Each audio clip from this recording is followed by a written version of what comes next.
ওম শান্তি। আজকের তারিখ হলো 13ই জুন 2025। প্রাত মুরলি ওম শান্তি বাপ দাদা মধুবন। আজকের মুরলিতে বাবা বলেছেন, মিষ্টি বাচ্চারা, অসীম জগতের এই খেলায় তোমরা হলে আত্মারূপে একটার পাঠধারী। তোমাদের নিবাসস্থান হলো সুইট সাইলেন্স হোম, যেখানে এখন যেতে হবে। তো বাবা বলেছেন যে অসীম জগতের এই খেলায় তোমরা হলে আত্মারূপী একটার পাঠধারী। তোমাদের নিবাসস্থান হলো সুইট সাইলেন্স হোম, যেখানে এখন যেতে হবে। প্রশ্ন: যারা ড্রামার খেলাকে যথার্থভাবে জানে তাদের মুখ থেকে কোন শব্দটি নির্গত হতে পারে না? উত্তর: যারা ড্রামার খেলাকে জানে তারা এরকম বলবে না যে এরকম হতো না, এরকম হতো, এটা হওয়া উচিত নয়। তোমরা বাচ্চারা জানো যে এই ড্রামার খেলা পুকুরের মতো অতি ধীর গতিতে আবর্তিত হতে থাকে। যা কিছু হয় সব ড্রামাতে নির্ধারিত রয়েছে, চিন্তার কোনো ব্যাপার নেই। তো যা কিছু হয় সব ড্রামাতে নির্ধারিত রয়েছে, চিন্তার কোনো ব্যাপার নেই। ওম শান্তি। বাবা যখন তার নিজের পরিচয় বাচ্চাদের দেন, তখন বাচ্চাদেরও নিজের পরিচয় প্রাপ্ত হয়। সব বাচ্চারা দীর্ঘকাল ধরে দেহ অভিমানী হয়ে থাকে। দেহ অভিমানী হলে তখন বাবার সাথে যথার্থ পরিচয় হয়। কিন্তু ড্রামাতে এরকম নেই। যদি বলেও থাকে যে ভগবান হলেন গড ফাদার, উনি রচয়িতা, কিন্তু জানে না শিবলিঙ্গের চিত্রও আছে, কিন্তু তিনি তো এত বড় নন। সঠিকভাবে না জানার কারণে বাবাকে ভুলে যায়। বাবা হলেনও রচয়িতা, নতুন দুনিয়াও অবশ্যই রচনা করবেন। তাহলে আমাদের অর্থাৎ বাচ্চাদের অবশ্যই নতুন দুনিয়ায় রাজধানীর উত্তরাধিকার থাকা উচিত। স্বর্গের নামও ভারতে সুখ্যাত, কিন্তু কিছুই বোঝে না। বলে অমুকে মারা গেছে, স্বর্গে পদার্পণ করেছে, এরকম আর এখন হয়। এখন তোমরা বুঝতে পারো যে আমরা সবাই ছিলাম তুচ্ছ বুদ্ধি সম্পন্ন। নম্বর অনুযায়ী অবশ্য বলবে। প্রধানত বোঝাতে হবে যে আমি এনার মধ্যে ব্রহ্মা বাবার মধ্যে আসি। অনেক জন্মের অধিকারী যিনি তার অন্তিম শরীরে। তো বাবা কার শরীরে আসেন? ব্রহ্মা বাবার শরীরে, অনেক জন্মের অন্তিম শরীরে। ইনি হলেন নম্বর 1। বাচ্চারা মনে করে এখন আমরা ওনার সন্তান, অর্থাৎ ব্রাহ্মণ হয়ে গিয়েছি। এই সব হলো বোঝার ব্যাপার। বাবা এত সময় ধরে বোঝাতেই থাকেন, না হলে বাবাকে চিনতে পারা তো সেকেন্ডের ব্যাপার। বাবা বলেন, আমাকে স্মরণ করলে তবে তোমাদের বিকর্ম বিনাশ হবে। একবার বিশ্বাস জন্মে গেলে আর কোনো ব্যাপারে প্রশ্ন ইত্যাদি উঠবে না। বাবা বুঝিয়েছেন, তোমরা যখন শান্তিধামে ছিলে তখন পবিত্র ছিলে। এই কথাও তোমরাই বাবার দ্বারাই শোনো। দ্বিতীয় কেউ শোনাতে পারে না। তোমরা জানো যে আমরা আত্মারা কোথাকার বসবাসকারী। যেরকম নাটকের অ্যাক্টররা বলে আমরা অমুক স্থানের বাসিন্দা, নাটক শেষে পোশাক পরিবর্তন করে স্টেজের উপর এসে যাব। এখন তোমরা বুঝতে পারো যে আমরা এখনকার বসবাসকারী নই। এটা হলো একটি নাট্যশালা। বুদ্ধিতে এটা এখন এসে গেছে যে আমরা হলাম মূল বতনবাসী, যাকে সুইট সাইলেন্স হোম বলা হয়। এর জন্যই সবাই চায়, কারণ আত্মা তো হলো দুঃখী। তাই বলে আমি কিভাবে ফিরে যাব পরম ধাম গৃহে? গৃহের ঠিকানা না জানার কারণে উদ্দেশ্যহীনভাবে ঘুরে বেড়ায়। তোমরা এখন উদ্দেশ্যহীনভাবে ঘোরার থেকে মুক্ত। বাচ্চারা জানতে পেরে গেছে এখন তোমাদের সত্যিই গৃহে ফিরে যেতে হবে। অহম আত্মা কত ছোট বিন্দু, এটাও হলো ওয়ান্ডার, যাকে প্রাকৃতিক বলা হয়। এত ছোট বিন্দুতে এত পার্ট ভরা হয়ে আছে। পরমপিতা পরমাত্মা কিভাবে পার্ট প্লে করেন এটাও তোমরা জেনে গেছো। সবচেয়ে মুখ্য পার্টধারী হলেন তিনি, করণ করাবনহার তিনি। তোমাদের অর্থাৎ মিষ্টি মিষ্টি বাচ্চাদের এটা এখন বোধগম্য হয়েছে যে আমরা এই আত্মারা শান্তিধাম থেকে এসেছি। আত্মারা আর কি কেউ নতুন হয় যার শরীরে প্রবেশ করে? না, আত্মারা সবাই সুইট হোমে থাকে, মানে আমরা পরমধামে থাকি। সেখান থেকে আসে পার্ট প্লে করতে। সকলকে ভূমিকা পালন করতে হবে। এটা হলো খেলা। এই সূর্য, চন্দ্র, স্টার্স ইত্যাদি এই সব হলো বাতি, যার জন্য রাত আর দিনের খেলা চলে। কেউ বলে সূর্য দেবতায় নম, চন্দ্র দেবতায় নম, কিন্তু বাস্তবে এই দেবতাদের অস্তিত্ব নেই। এই খেলাটা কারোর জানা নেই। সূর্য চাঁদকেও দেবতা বলে দেয়। বাস্তবেই সব হলো সমগ্র বিশ্ব নাটকের জন্য বাতিসমূহ। আমরা সুইট সাইলেন্স হোমের বসবাসকারী। এখানে আমরা ভূমিকা পালন করছি। উকুনের মতো এই চক্র আবর্তিত হতে থাকে। যা কিছু হচ্ছে এসব ড্রামাতে নির্ধারিত হয়ে আছে। এরকম বলতে নেই যে ওইরকম যদি না হতো তো এরকম হতো। এটা তো ড্রামা। যে উদাহরণস্বরূপ যেরকম তোমাদের মা অর্থাৎ মাম্মা ছিলেন, ভাবতে পারা যায়নি যে চলে যাবেন। তো মাম্মা তো খুব কম বয়সে চলে গেছিলেন। আচ্ছা, শরীর ত্যাগ করলো, ড্রামা। এখন নিজের নতুন ভূমিকা পালন করেছে, চিন্তার কোনো ব্যাপার নেই। এখানে বাচ্চারা তোমাদের বুদ্ধিতে আছে যে আমরা সকলে হলাম অ্যাক্টার্স। এটা হলো হার আর জিতের খেলা। এই হার জিতের খেলা মায়ার ওপর আধারিত। মায়ার কাছে হেরে গেলে তো হার হলো, আর মায়ার কাছে বিজয়ী হলো তো বিজয়ী প্রাপ্ত হলো। এটা তো সবাই গায়, কিন্তু বুদ্ধিতে সামান্যতম জ্ঞান নেই। তোমরা জানো যে মায়া কি জিনিস। এটা তো হলো রাবণ, যাকে মায়া বলা যায়। ধনকে সম্পত্তি বলা যায়, ধনকে মায়া বলে না। মানুষ মনে করে এর কাছে প্রচুর ধন আছে, তো বলে দেয় মায়ার নেশা আছে। কিন্তু মায়ার নেশা হয় কি? মায়াকে তো আমরা জিতে নেওয়ার চেষ্টা করছি, তবে এর মধ্যে কোনো কথাতেই সংশয় রাখতে নেই। কাঁচা অবস্থার কারণে মনে সংশয় আসে। এখন ভগবানও বাজ হলো কার প্রতি? ভগবান তো অবশ্যই শিবই হবেন, যিনি আত্মাদের প্রতি বলেন। কৃষ্ণ তো হলো দেহধারী, সে আত্মাদের প্রতি বলবে কিভাবে? তোমাদের কোনো দেহধারী জ্ঞান শোনায় না। বাবার তো দেহ নেই, আর সকলের দেহ আছে। যার পূজা করা হয় তাকে স্মরণ করা তো সহজ। ব্রহ্মা বিষ্ণু শঙ্করকে বলা হয় দেবতা, শিবকে ভগবান বলা হয়। উচ্চতমের চেয়েও উচ্চ ভগবান, ওনার দেহ নেই। তোমরা এটাও জানো, যখন আত্মারা মূল বতনে ছিল তো তোমাদের কি দেহ ছিল? না, তোমরা আত্মারা ছিলে। এই বাবাও হলো আত্মা, শুধুমাত্র তিনি হলেন পরম। এনার পাঠ গাওয়া হয়ে থাকে, পাঠ করে গিয়েছিলেন বলেই তো পূজা হয়ে থাকে। কিন্তু একজন মানুষও নেই যার এটা জানা আছে ৫,০০০ বছর পূর্বেও পরমপিতা পরমাত্মা রচয়িতা এসেছিলেন। তিনি হলেন ওই হাভেল্লি গডফাদার। প্রতি ৫,০০০ বছর পরে কল্পের সঙ্গমে তিনি আসেন, কিন্তু কল্পের আয়ু লম্বা চওড়া করে দেওয়াতেই সব ভুলে গেছে। বাচ্চারা তোমাদের বাবা বসে বোঝান, তোমরা নিজেরা বলো, বাবা আমি আপনার সাথে কল্প মিলিত হই, আর উত্তরাধিকার নেই, আবার কিভাবে হারিয়ে ফেলি সেটা বুদ্ধিতে আছে। জ্ঞান তো অনেক প্রকারের আছে, কিন্তু জ্ঞানের সাগর ভগবানকে বলা হয়। এখন তিনি এই সমস্ত বোঝান।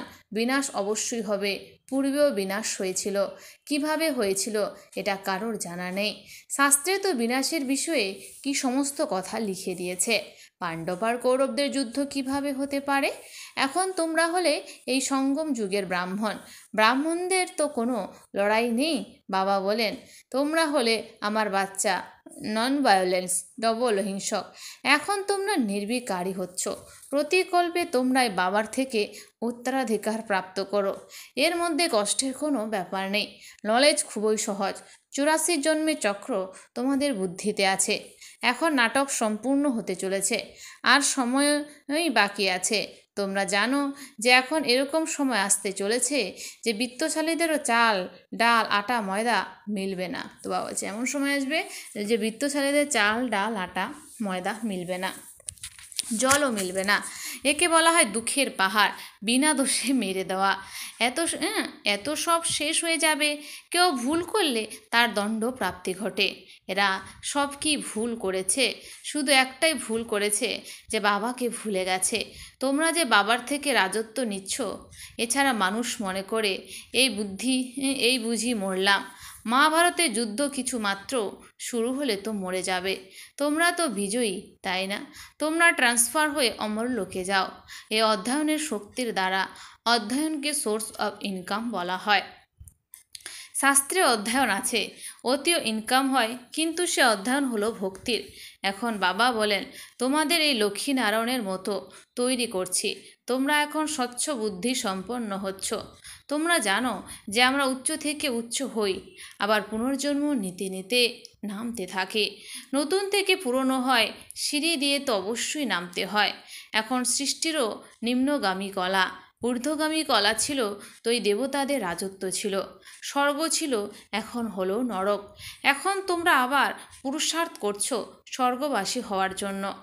বাবা বাবা করতে থাকো, ও গডফাদার বলে ডাকতে থাকে, কিন্তু এটা কি আর বোঝে যে সেই আত্মাদের পিতা হলেন উচ্চতমের চেয়ে উচ্চ, আমরা হলাম তার বাচ্চারা। তবে দুঃখী কেন হব? তোমরা এখন মনে করো দুঃখীও হতে হবে। এটা যে সুখ আর দুঃখের খেলা। বিজয়ী হলে সুখ আছে, পরাজয়ে আছে দুঃখ। বাবা রাজ্য দিয়েছিলেন, রাবণ ছিনিয়ে নিয়েছে। বাচ্চারা এখন তোমাদের বুদ্ধিতে আছে। বাবার থেকে আমাদের স্বর্গের উত্তরাধিকার প্রাপ্ত হতে থাকে। বাবা এসেছেন, এখন শুধুমাত্র বাবাকে স্মরণ করলে পাপ খণ্ডন হয়ে যাবে। জন্ম জন্মান্তর মাথার উপর বোঝা আছে যে, এটাও তোমরা জানো। তোমরা কখনো খুব বেশি দুঃখী হবে না। কিছু সুখও আছে, আটাতে নুনের অস্তিত্বের মতো, যাকে কাক বিষ্টার সমান সুখ বলা হয়। তোমরা জানো যে সকলের সদ্গতি দাতা হলেনই এক বাবা। জগতের গুরুও তিনি। বানপ্রস্থে গুরু করা হয়, এখন তো ছোটবেলায় গুরু করিয়ে দেয়, কারণ যদি মরে যায় তবে সদ্গতি প্রাপ্ত হবে। বাবা বলেন, বাস্তবে কাউকে গুরু বলা যায় না। গুরু তিনি যিনি সদ্গতি প্রদান করেন। তো গুরু হচ্ছে তিনি যিনি সদ্গতি প্রদান করেন। সদ্গতি দাতা হলেন সেই এক। এছাড়া ক্রাইস্ট, বুদ্ধ ইত্যাদি কেউই গুরু নন। তারা এলে আর কি সকলের সদ্গতি প্রাপ্ত হয়? ক্রাইস্টই এলো, এ তো আর তার পিছনে সবাই আসতে থাকে। যারা ওই ধর্মের ছিল তাদের আবার গুরু কিভাবে বলা যাবে? যেখানে নিয়ে আসার জন্য নিমিত্ত হয়েছে পতিত পাবন একই বাবাকে বলা হয়। তিনি সকলকে ফিরিয়ে নিয়ে যেতে সক্ষম, স্থাপনাও করেন। শুধুই সবাইকে নিয়ে গেলে তো প্রলয় হয়ে যাবে। প্রলয় তো হয় না।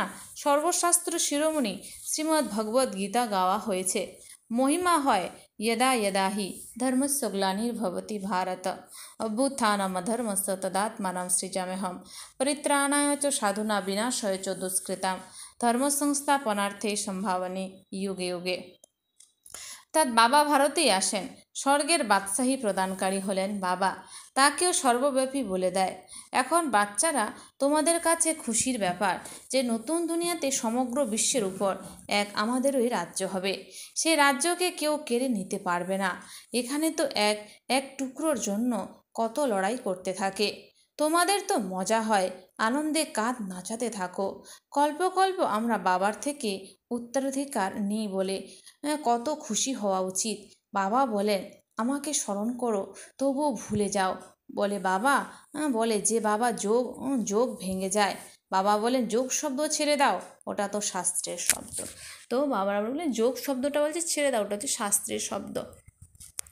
বাবা বলেন, আমাকে স্মরণ করো, যোগ হলো ভক্তি মার্গের শব্দ। বাবার থেকে স্বর্গের বাদশাহী প্রাপ্ত হয়। ওনাকে তোমরা স্মরণ না করলে তবে কিভাবে বিকর্ম বিনাশ হবে? রাজত্ব প্রাপ্ত হবে কিভাবে? স্মরণ না করলে পদও কম হয়ে যাবে, শাস্তিও ভোগ করবে। এই বুদ্ধিও নেই, এত অবুঝ হয়ে পড়েছ।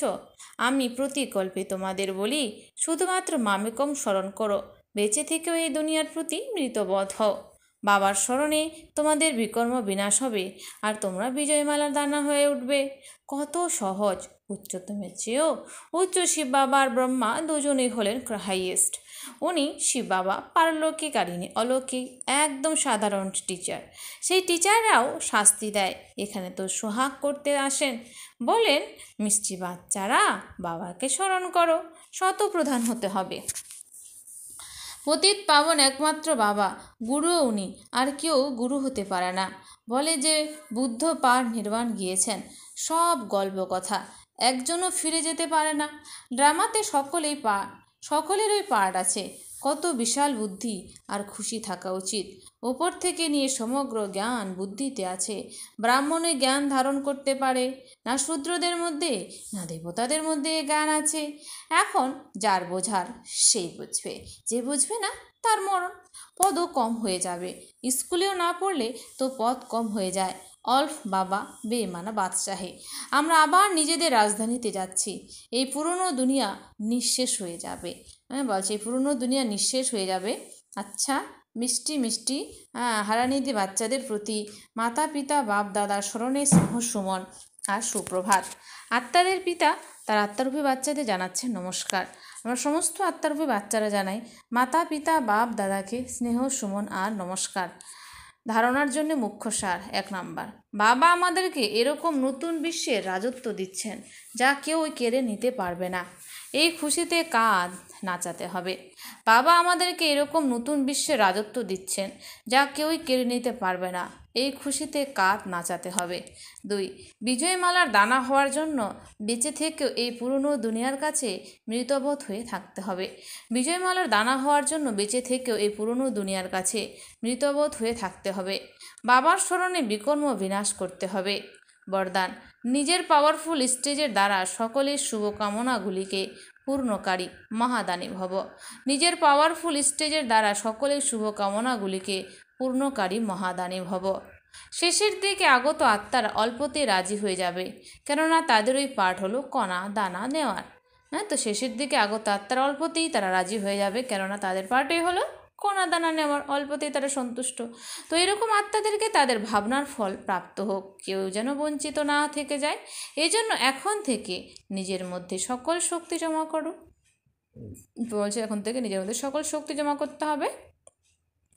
যখন তোমরা নিজেদের সম্পূর্ণ পাওয়ারফুল মহাদান স্টেজের উপর স্থিত হবে, তখন যে কোনো আত্মাকে নিজের সহযোগের দ্বারা মহাদান দেওয়ার কর্তব্যের আধারের দ্বারা শুভ ভাবনার সুইচ অন করতেই দৃষ্টি দিয়ে ভরপুর করে দেবে। স্লোগান, সদা ঈশ্বরীয় মর্যাদার উপরে চলতে থাকো, তাহলে মর্যাদা পুরুষোত্তম হয়ে যাবে। সদা ঈশ্বরীয় মর্যাদার উপরে চলতে থাকো, তাহলে মর্যাদা পুরুষোত্তম হয়ে যাবে। অব্যক্ত ইশারা, আত্মিক স্থিতিতে থাকার অভ্যাস করো, অন্তর্মুখী হও। আত্মিক স্থিতিতে থাকার অভ্যাস করো, অন্তর্মুখী হও। যখন সেবার স্টেজের উপর যাও, তখন সবাই এটা যেন অনুভব করে যে এই আত্মারা অনেক সময়ের অন্তর্মুখতার আত্মিকতার গুহা থেকে বেরিয়ে সেবার জন্য এসেছে। তারা তোমাদের তপস্বী রূপ দেখতে পাবে। অসীম জগতের বৈরাগ্যের রেখা মুখমণ্ডলে দেখবে। যত যত অত্যাধিক আত্মিকতা ততোধিক অতি দয়া। এরকম সার্ভিসেরই এখন সময় এসেছে। আচ্ছা, ওম শান্তি। ধন্যবাদ বাবা আজকের এই সুন্দর মিষ্টি মৌলির জন্য।